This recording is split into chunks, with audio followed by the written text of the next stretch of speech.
En un pueblo fantasma olvidado, la familia Miller vivía en paz hasta que unos hombres armados intentaron echarlos de su único hogar. Estos forasteros, vestidos de camuflaje, actuaban con una seguridad arrogante, convencidos de que todo les pertenecía, pero el nuevo dueño del pueblo, Jack Calloway, no era alguien a quien pudieran intimidar y dio un paso que lo cambió todo. Pero escuchen bien cuál fue el giro más impactante de este drama, y por qué. Al final, la justicia prevaleció. Jack Calloway, vaquero nacido y criado bajo el sol abrasador de Texas, conducía su vieja camioneta Chevy del 78 por una carretera que parecía no terminar nunca, perdiéndose en la vastedad del desierto. Su piel, curtida por años de trabajo al aire libre, tenía el tono cobrizo de la tierra seca. Las arrugas en el contorno de sus ojos, del color del pasto quemado por el verano, hablaban de madrugadas frías, jornadas largas y atardeceres contemplados en silencio, apoyado en la cerca de algún rancho olvidado. La camioneta, con la pintura gastada y el parabrisas salpicado de polvo, avanzaba lentamente, haciendo crujir la grava bajo las ruedas. A ambos lados, la llanura se extendía hasta fundirse con el horizonte. No había casas, no había señales de vida, solo arbustos espinosos, postes de teléfono torcidos y cercas oxidadas que parecían no haber contenido ganado en décadas. El aire olía a tierra caliente, y un viento seco silbaba entre las grietas de las ventanillas, trayendo consigo el eco lejano de un silencio absoluto. En el asiento del copiloto, junto a un sombrero de ala ancha, una cantimplora y un termo de café ya tibio, descansaban los documentos que había firmado unas horas antes en una subasta del condado. Por tan solo $200 se había convertido en dueño de un pueblo fantasma, no un terreno baldío, no unas pocas hectáreas sin nombre, sino un pueblo entero, olvidado por el mapa y por la memoria de la mayoría. 5 casas con la pintura levantada, ventanas rotas y porches vencidos, un salón con las puertas batientes colgando torcidas, una gasolinera con la bomba cubierta de óxido, y una iglesia pequeña, con un campanario que parecía inclinarse como un anciano cansado. Para cualquiera que hubiera visto ese lugar, el precio sería más que justo. Para Jack era un pedazo de historia, una oportunidad única para empezar algo nuevo, para construir su hogar en un sitio donde el tiempo se había detenido. No buscaba lujos, solo silencio, espacio y la libertad de que nadie le dijera qué hacer. Pero mientras la Chevy avanzaba por la carretera estrecha y polvorienta, algo empezó a inquietarlo. La subasta había sido demasiado simple. No hubo competidores. Nadie hizo preguntas. Ni siquiera el subastador, un hombre de voz grave y manos nerviosas, se había molestado en adornar la venta con historias del lugar, como solían hacer para subir el precio. Todo fue directo, casi apresurado, como si quisieran quitárselo de encima. El precio, por ridículo que pareciera, no era lo que más le preocupaba. Lo que le rondaba en la cabeza era el modo en que, al firmar los papeles, había visto una rápida mirada entre el subastador y otro hombre del fondo de la sala. Una mirada breve, pero cargada de algo, como si compartieran un secreto que él estaba a punto de descubrir. Ahora, con el cielo tiñéndose de un naranja profundo y las sombras de las colinas alargándose sobre el suelo reseco, Jack sentía esa mirada todavía presente, como si viajara con él en la cabina de la camioneta. Se ajustó el sombrero, bajó un poco la ventanilla y dejó que el aire caliente le golpeara el rostro. El desierto tenía ese modo suyo de hacerte sentir libre y atrapado al mismo tiempo. En la distancia, una estructura solitaria comenzó a recortarse contra el horizonte, un letrero de madera desgastada, apenas sostenido por 2 postes carcomidos. No alcanzaba a leer lo que decía, pero supo que estaba cerca. Apretó un poco el volante, notando cómo su pulso se aceleraba. Y mientras avanzaba, no pudo evitar que un pensamiento se instalara con más fuerza. ¿Y si ese pueblo no estaba tan vacío como todos creían? ¿Y si, detrás de esas ventanas rotas y puertas sin candado, quedaba algo más que polvo y recuerdos? Llegó al pueblo cuando el día ya empezaba a inclinarse hacia la noche. El cielo estaba cubierto por un velo dorado que poco a poco se teñía de cobre, y el sol, colgando bajo en el horizonte, lanzaba rayos oblicuos que atravesaban el polvo suspendido en el aire. Esas luces largas proyectaban sombras deformadas de las casas viejas, alargándolas como fantasmas sobre la calle principal. La camioneta de Jack avanzó lentamente por el camino de tierra, y el sonido de los neumáticos crujía sobre la grava seca. A un lado, el viejo salón parecía aguantar el peso de los años con resignación. Sus puertas batientes, descoloridas y cuarteadas, se movían con cada ráfaga del viento, golpeando de manera irregular, como si marcaran un compás antiguo que nadie había escuchado en décadas. Cada golpe se repetía en el eco hueco del interior, recordando que una vez hubo música, risas y conversaciones bajo ese techo. Frente a él un letrero desvencijado colgaba de 2 cadenas oxidadas. Alguna vez había sido la entrada del almacén general, pero ahora la pintura se había convertido en escamas y las letras apenas se adivinaban bajo el desgaste del tiempo. El viento lo movía suavemente, arrancándole un gemido agudo y prolongado como si el pueblo entero respirara de forma lenta y fatigada. Jack apagó el motor. El ruido grave de la camioneta se desvaneció de inmediato, y el silencio que quedó fue tan denso que parecía llenar el aire como un peso invisible. Ni un insecto ni un ave. Solo el silbido distante del viento colándose entre las tablas sueltas de las fachadas. Bajo de la camioneta con cuidado, cerrando la puerta sin prisas, casi de forma instintiva, como si no quisiera perturbar algo que había Ali. El aire estaba impregnado del olor de la tierra seca, caliente todavía por las horas de sol, mezclado con un aroma tenue a madera vieja y metal oxidado. Dio unos pasos hacia el centro de la calle polvorienta, sintiendo cómo sus botas dejaban huellas marcadas en la superficie blanda del polvo acumulado durante años. Y entonces lo escuchó. Un sonido pequeño, liviano, casi imposible en un lugar como ese. Una risa. No era la risa áspera de un adulto ni el susurro nervioso de alguien escondido. Era un sonido limpio, claro, casi musical. El tipo de risa que solo un niño puede tener. Jack se detuvo en seco. La risa resonó otra vez, breve, y se apagó como si el viento se la llevara. Su respiración se volvió más lenta. Sabía que ese pueblo llevaba, según los registros, más de 20 años abandonado. Las casas vacías, los negocios cerrados, la ausencia de cualquier señal de vida. Todo decía que allí no quedaba nadie. Pero esa risa, tan real y tan cercana, contradecía cada palabra escrita en esos papeles que llevaba en la guantera. Jack se quedó inmóvil mirando las sombras que jugaban entre las casas torcidas, y no pudo evitar pensar que quizás no estaba tan solo como crea. El sonido venía de detrás de la vieja tienda de comestibles. El edificio, bajo y rectangular, estaba cubierto por una pintura que alguna vez fue roja, pero que ahora se deshacía en escamas descoloridas, dejando ver la madera gris y áspera debajo. Sobre la entrada colgaba un letrero de metal oxidado, torcido, que apenas se sostenía de una sola cadena. Las ventanas habían sido cubiertas con tablas mal clavadas y entre sus grietas se colaban finos rayos de luz que parecían vigilar el exterior. Jack avanzó con pasos medidos, sintiendo cómo el polvo crujía bajo sus botas. El viento, que hacía unos segundos soplaba constante, pareció calmarse, como si hasta él estuviera expectante. El sonido volvió, una risa breve, cristalina, que rebotó contra las paredes cercanas. No era una ilusión. Allí, en un pueblo que oficialmente llevaba 2 décadas muerto, alguien reía. Se acercó a la esquina del edificio y, apoyándose contra la madera áspera, asomó la cabeza lentamente por la entrada abierta. Dentro, la penumbra dominaba el lugar, pero algunos haces de luz se filtraban entre las tablas de las ventanas, dibujando líneas doradas sobre el polvo suspendido en el aire. Entre esas franjas de luz, Jack vio a un niño, tendría unos 10 años. Estaba sentado en el suelo, con las piernas cruzadas, concentrado en empujar una pequeña camioneta de madera, talada a mano. El juguete, aunque tosco, tenía detalles pintados con cuidado, un techo azul desvaído, ruedas desiguales y un número torpemente escrito en un lateral. El niño empujaba el vehículo con una mano y con la otra iba apartando piedrecillas, como si construyera un camino invisible. Jack lo observó unos segundos, sin querer interrumpir, pero entonces el niño levantó la vista y sus miradas se encontraron. El gesto del pequeño cambió al instante. Sus ojos se agrandaron, su cuerpo se tensó y, sin pronunciar palabra, apretó el juguete contra el pecho y se levantó de golpe. Con pasos rápidos y nerviosos, desapareció corriendo hacia el fondo de la tienda. Jack reaccionó casi de inmediato.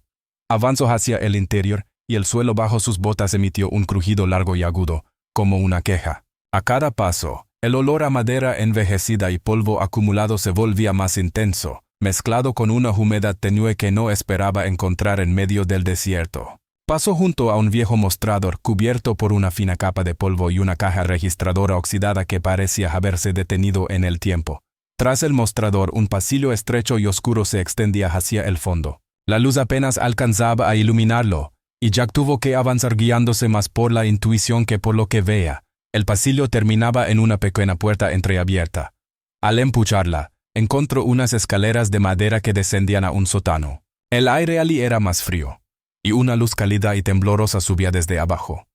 Bajó con cuidado, escuchando el leve crujir de cada escalón, hasta que llegó al final. En la penumbra del sótano, iluminados por una lámpara de queroseno colocada sobre una caja, había 4 personas, un hombre y una mujer de mediana edad, y 2 niños más pequeños que el primero. Los adultos se mantenían erguidos, con los hombros tensos y la mirada fija en Jack, como si midieran cada movimiento suyo. No había miedo en sus ojos, pero sí cautela, como si reconocieran en él a alguien esperado desde hacía mucho tiempo. Jack no dijo nada de inmediato. Se quedó en silencio, observando el brillo contenido en sus miradas, intentando comprender por qué, en un lugar que debía estar vacío, había una familia entera, y por qué, en el fondo, parecía que ya sabían que él vendría. ¿Quiénes son ustedes?, preguntó Jack, procurando que su voz sonara suave, sin aristas, pero con la firmeza suficiente para dejar claro que no se trataba de una visita casual. No alzó la voz, la dejó fluir como quien intenta atravesar un espacio donde cualquier ruido podría romper algo frágil. La mujer, delgada, con el rostro marcado por el cansancio y los ojos de un color indefinible que parecían haber visto demasiado, estaba de pie junto a una niña de unos 6 años. Sus manos, huesudas y firmes, rodeaban la pequeña mano de la niña con tanta fuerza que los nudillos se le habían puesto blancos. Había algo protector casi instintivo en ese gesto. Ella no apartaba la mirada de Jack. No era una mirada hostil, pero sí calculada, como si midiera cada detalle. El polvo en sus botas, la tela gastada de su chaqueta, el sombrero que sostenía en una mano, el modo en que estaba plantado en el suelo, ni demasiado cerca ni demasiado lejos.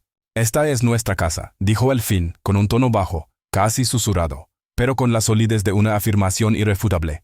«¿Y no vamos a irnos?». Hubo un silencio que pareció alargarse más de lo normal. El único sonido era el crepitar suave de la lámpara de queroseno que iluminaba la habitación con una luz dorada e inestable. Jack respiró despacio, bajó ligeramente la cabeza y les explicó cómo había comprado el pueblo en una subasta del condado, convencido de que estaba abandonado. Les habló de los papeles oficiales, de los celos y firmas, de la certeza con la que le habían dicho que aquel lugar no tenía habitantes desde hacía 2 décadas. El hombre, que hasta ese momento había permanecido ligeramente apartado, dio un paso adelante. Era alto, delgado, con hombros estrechos y una barba espesa que le ocultaba buena parte del rostro. Lo observó unos segundos, como si quisiera asegurarse de que cada palabra de Jack era verdadera, y luego dejó escapar una media sonrisa torcida, una que no transmitía alegría, sino una mezcla de ironía y resignación.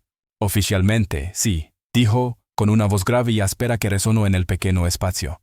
«Pero en realidad, llevamos aquí 20 años». Hizo una pausa y sus ojos se entornaron apenas, como si las siguientes palabras le pesaran más de lo que quería admitir. «No tenemos a dónde ir». La frase cayó en el aire como una piedra en un pozo, y por un instante, Jack tuvo la sensación de que aquel sótano, con sus paredes de madera y su luz vacilante, estaba lleno de historias que aún no conocía, historias que no aparecían en ningún documento oficial. La historia que contaron cayó sobre Jack como un peso lento, difícil de ignorar. No la decían buscando compasión, pero en cada palabra había una gravedad silenciosa, el eco de años de resistencia y renuncias. Tom comenzó a hablar con voz baja, mirando un punto en el suelo, como si las imágenes de su memoria fueran demasiado nítidas. Contó que, hace más de 20 años, el pueblo todavía respiraba gracias a la mina que se extendía al pie de las colinas. La mina era el corazón que lo mantenía todo vivo. Daba trabajo a los hombres, llenaba de clientes las pequeñas tiendas, mantenía abierta la escuela y hacía sonar las campanas de la iglesia cada domingo. Pero un día, las vetas se agotaron y las máquinas se detuvieron. Primero fue un rumor, después un anuncio oficial. El cierre llegó como un invierno repentino. Las familias empezaron a empacar con prisa. Los camiones se alineaban en la calle principal, cargados de muebles, colchones y jaulas con galinas. Algunos partieron en autobuses que chirriaban al tomar la carretera, otros en viejos coches que levantaban nubes de polvo al marcharse. En cuestión de días, las risas de los niños y las conversaciones en los porches se apagaron. Las casas quedaron abiertas, algunas con cortinas moviéndose al viento, otras con la puerta principal balanceándose como si aún esperara a su dueño. «Todos se fueron», dijo Sara, con la mirada fija en la llama temblorosa de la lámpara de queroseno. Todos, menos nosotros, decidieron quedarse. No tenían otro lugar al que ir y, para ellos, ese pedazo de tierra era más que un punto en el mapa. Era donde habían nacido, donde habían enterrado a sus padres, donde creían que, de alguna manera, todavía podían vivir. La vida cambió. Aprendieron a cazar para llenar la despensa, conejos en la temporada fría, aves en primavera. Vendían pieles y carne en el pueblo más cercano, al que iban pocas veces al año. Plantaron un pequeño huerto detrás de la casa, que cuidaban como a un hijo. En verano, cortaban y apilaban leña para el invierno.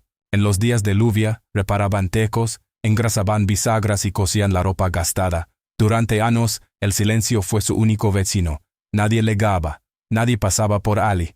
Hasta que apareció Jack, Sarah hizo una pausa antes de continuar. Su voz, normalmente firme, se volvió un susurro. Explicó que, en los últimos meses, ese silencio se había roto, pero no de la manera que esperaban. Comenzaron a llegar hombres armados, siempre en grupos pequeños, siempre con miradas frías y exigentes. No gritaban, pero sus palabras eran tan duras como piedras. Este lugar no les pertenece, váyanse. Tom apretó los puños al recordarlo. No habían pedido ayuda a nadie, ni buscaban problemas, pero estaba claro que alguien quería su casa, no por lo que valía, sino por lo que significaba tenerla. Y ellos, después de 20 años resistiendo, no estaban dispuestos a marcharse.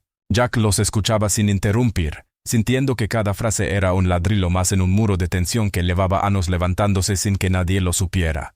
Jack permaneció sentado durante un largo momento después de escuchar la historia de los Miller, sintiendo como algo profundo comenzaba a agitarse en su interior. No era una emoción pasajera, sino una corriente lenta y densa que ascendía desde el estómago hasta el pecho. Había llegado allí creyendo que había comprado un pedazo de tierra olvidada, un pueblo vacío donde solo el viento y el tiempo reclamaban su derecho. Ahora entendía que su compra podía convertirse, sin quererlo, en la razón por la que esa familia perdería el único refugio que les quedaba. Su mandíbula se tensó. Podía sentir el peso de esa injusticia filtrándose en cada latido. La imagen de Sarah aferrando la mano de su hija, las palabras medidas de Tom, la resignación en sus miradas, todo se mezclaba con una pregunta que lo mordía por dentro. ¿Quiénes eran esos hombres que se atrevían a amenazarlos? ¿Qué pretendían obtener de un lugar que, para la mayoría, no valía nada? La respuesta no tardó en llegar. A la mañana siguiente, el amanecer apenas había comenzado a teñir de oro las crestas de las colinas cuando un sonido grave y constante rompió el silencio de la calle polvorienta. Era un motor acercándose. Al principio lejano, luego más presente, más pesado. Jack levantó la vista y vio cómo, entre el polvo que el viento arrastraba, se dibujaban las siluetas rectas de un vehículo negro. El todoterreno apareció por la curva con una lentitud deliberada, como si su conductor quisiera que todos lo vieran llegar. Avanzaba sin prisa, pero con una seguridad que no necesitaba demostrar fuerza para imponerla. El vehículo se detuvo frente a la casa de los Miller. El motor siguió encendido unos segundos, vibrando como un animal que mide su presa antes de moverse. Las puertas se abrieron y de él descendieron 3 hombres vestidos con ropa de camuflaje. Ninguno llevaba prisa en los gestos. Sus botas golpearon el suelo seco con un ritmo pausado, seguro. Caminaban como quien está acostumbrado a que su sola presencia abra camino, a que nadie se atreva a interponerse. No hablaron entre ellos. No miraron alrededor. Sus ojos estaban fijos en el porche de la familia Miller, como si lo que había alrededor careciera de relevancia. Jack ya estaba en la calle cuando ellos dieron sus primeros pasos hacia la casa. No había pensado demasiado en hacerlo. Fue puro instinto. Salió de la sombra del edificio donde se encontraba y comenzó a caminar hacia ellos. No apresuró el paso. Lo hizo con calma medida, manteniendo la espalda recta, los hombros firmes y la mirada clavada en el grupo. Podía sentir cómo la luz temprana del sol golpeaba su rostro y resaltaba cada línea curtida por el desierto. El aire estaba cargado de polvo, y con cada respiración percibía el olor metálico que deja el motor caliente después de un viaje largo. La distancia entre ellos se acortaba paso a paso. Cuando quedaban apenas unos metros, Jack dio un paso más al frente, firme, como quien marca un límite invisible en el suelo. No dijo nada todavía. No necesitaba palabras para dejar claro que no pensaba dejar que esos hombres cruzaran esa línea sin que él se interpusiera. «Esta es propiedad privada», dijo uno de ellos, con una sonrisa torcida que no alcanzaba a sus ojos. Los Miller están aquí de forma ilegal. Hemos venido a desalojarlos. Su voz era firme, calculada, con ese ritmo pausado de quien está acostumbrado a imponer su voluntad sin que nadie lo contradiga. Llevaba gafas de sol que ocultaban su mirada, pero su postura, ligeramente ladeada, transmitía la confianza de alguien que cree tener todo bajo control. Jack sostuvo su mirada, o mejor dicho, sostuvo el vacío oscuro donde deberían estar esos ojos. Notó el calor del sol en su nuca, pero dentro de él el aire se enfrió. Dio un paso adelante, apoyando el peso en ambas piernas, y respondió con una calma cortante. «Ahora es mi propiedad», dijo, sin alterar el tono, «y yo decidiré quién está aquí de forma ilegal». No hubo gritos, ni movimientos bruscos, pero el ambiente se endureció al instante. Era como si el silencio del pueblo se hubiera condensado sobre ellos, haciendo el aire más denso. Desde la ventana, detrás de una cortina corrida apenas unos centímetros, la familia Miller observaba sin moverse, conteniendo la respiración. El segundo hombre, más bajo y robusto, dio un paso hacia un lado. Su mano derecha bajó con lentitud calculada hasta apoyarse sobre la funda de su pistola, un gesto aparentemente relajado, pero demasiado intencional para ser casualidad. Jack, con años de servicio en el cuerpo de marines, reconoció esa señal antes incluso de que la palma terminara de posarse sobre la empuñadura.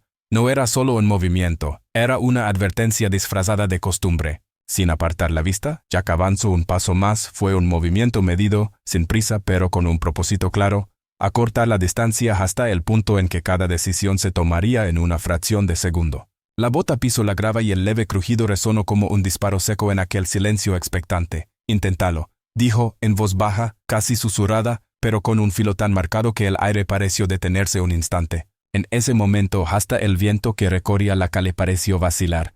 El sol, alto pero todavía suave, proyectaba las sombras de los 4 hombres sobre el polvo, acercándolas hasta que se tocaban. Y en ese contacto de sombras, tanto como en el cruce de miradas, estaba claro: la próxima palabra o el próximo gesto decidirían quién se movería primero. De pronto, detrás de Jack, se escuchó un sonido seco y familiar, el chasquido metálico de un arma al prepararse. No era fuerte, pero en ese silencio cargado sonó como una campanada que obligaba a todos a girar la cabeza. Jack no tuvo que mirar para saber qué era, pero lo hizo, con un gesto rápido y controlado. Desde la esquina de la casa, avanzando con paso firme, apareció Tom. Sostenía en las manos una escopeta de caza que parecía tan vieja como él, pero que relucía en las partes de metal, bien cuidada. No la llevaba al hombro ni apuntaba, pero su postura hablaba claro, no era un adorno. Tom se plantó al lado de Jack sin decir una palabra, su mirada fija en los hombres de camuflaje. Unos pasos detrás emergió Sarah. Su cabello, recogido en un nudo apretado, dejaba ver la dureza tranquila de su rostro. Entre sus manos, un hacha de filo ancho que captó un destello del sol, lanzando un breve reflejo hacia los intrusos. Caminaba despacio, pero con la determinación de alguien que no estaba allí para aparentar. Se colocó junto a Tom, y juntos formaron una línea silenciosa que ahora incluía a Jack en el centro. Los hombres en camuflaje se detuvieron. El aire entre los dos grupos cambió. La seguridad con la que habían bajado de su vehículo, esa sensación de dominio absoluto, comenzó a desmoronarse en sus rostros. Sus miradas, rápidas y calculadoras, pasaron del arma en manos de Tom al filo del hacha que Sarah sujetaba con calma. Hubo un instante en que ninguno se movió. El viento arrastró un remolino de polvo entre ellos, y en ese espacio breve, Jack notó cómo la balanza invisible se inclinaba. «Esto no ha terminado», murmuró uno, con voz menos firme que antes, evitando mirar directamente a los ojos de Jack. Dieron media vuelta casi al unísono y caminaron hacia el todoterreno. El ruido de sus botas sobre la grava sonaba más apresurado que cuando habían llegado. Subieron al vehículo sin más palabras. El motor rugió, levantando una nube de polvo que cubrió la calle durante unos segundos, hasta que el vehículo desapareció tras la curva. El silencio volvió, pero ya no era el mismo. Ahora estaba lleno de algo nuevo, la certeza de que no eran tan vulnerables como aquellos hombres habían pensado. Jack permaneció de pie mirando en dirección al polvo que se disipaba. En su interior, una decisión ya estaba tomada. Si volvían, no encontrarían a los Miller solos. Esta vez él estaría allí, y no para negociar. En las semanas siguientes, el pueblo comenzó a transformarse lentamente, como si despertara de un sueño demasiado largo. Jack se levantaba antes del amanecer, cuando el horizonte apenas se teñía de un rosa pálido, y el aire todavía conservaba el frescor de la noche. Con las primeras luces, salía a la calle principal con las herramientas al hombro y empezaba a trabajar. Lo primero fue limpiar. Durante años, el polvo y la arena se habían acumulado en montones contra las puertas y paredes de las casas. Jack, con ayuda de Tom, retiró escombros, arrancó maleza y despejó el camino hasta que el suelo volvió a ver sólido bajo sus pies. Luego vinieron las reparaciones. Tecos remendados con tablas nuevas, ventanas a las que devolvieron el vidrio y la claridad, fachadas pintadas con colores que rompían el gris del abandono. Sara se encargó de los detalles que daban vida, colgó cortinas limpias en las ventanas, plantó flores en jardineras improvisadas con viejas cajas de madera y devolvió color al letrero del almacén general. Tom, con paciencia de artesano, reparó cercas, reforzó el viejo pozo y tendió nuevos cables para que, al caer la noche, no fuera la oscuridad absoluta la que se adueñara del lugar. Los niños ayudaban en todo lo que podían. Acarreaban tablas, sujetaban clavos y de vez en cuando corrían por la calle polvorienta riendo, llenando el aire con un sonido que el pueblo no escuchaba desde hacía décadas. Poco a poco, lo que había sido un conjunto de ruinas silenciosas se convirtió en un pequeño asentamiento. No era grande ni pretendía serlo, pero estaba vivo. Cada tabla clavada, cada piedra movida, levaba el celo de las manos que creían en ese lugar. Jack sabía que la verdadera seguridad no estaba solo en las paredes reconstruidas, sino en el papel. Por eso, dedicó días enteros a viajar al condado, revisar archivos, firmar formularios y presentar solicitudes. Finalmente, consiguió que los nombres de los Miller aparecieran como residentes legales, con pleno derecho sobre su casa y la parcela. Ya no eran invisibles para la ley, y eso significaba que nadie podía expulsarlos con amenazas vacías. De vez en cuando, en medio de la rutina, Jack escuchaba un sonido que le devolvía, a los días tensos, el rugido lejano de un motor, grave y constante, como el de un todoterreno negro. Venía de algún punto en el horizonte, se acercaba lo suficiente para que el eco rebotara en las colinas y luego desaparecía. No podía evitar mirar hacia esa dirección, pero ya no lo hacía con inquietud. Ahora, ese ruido no era más que un recordatorio de que todavía existían quienes creían que podían reclamar lo que no les pertenecía, y de que él estaba preparado para responderles. Una tarde, al terminar de reparar el porche del salón, Jack se detuvo un momento y contempló lo que tenía delante. Casas con ventanas abiertas, humo saliendo de una chimenea, voces que se mezclaban con el canto de un gallo al fondo. Y en ese instante supo que este pedazo de tierra, comprado por apenas $200, valía mucho más que cualquier cifra. No había adquirido solo un trozo de historia, había encontrado un lugar que proteger, una familia que lo aceptaba como uno de los suyos. Y, aunque no lo dijera en voz alta, ya que estaba seguro de algo, si alguna vez regresaban quienes quisieran arrebatarles lo que habían construido, no encontrarían a los Miller solos. Lo encontrarían a él, y esta vez no se irían tan fácilmente.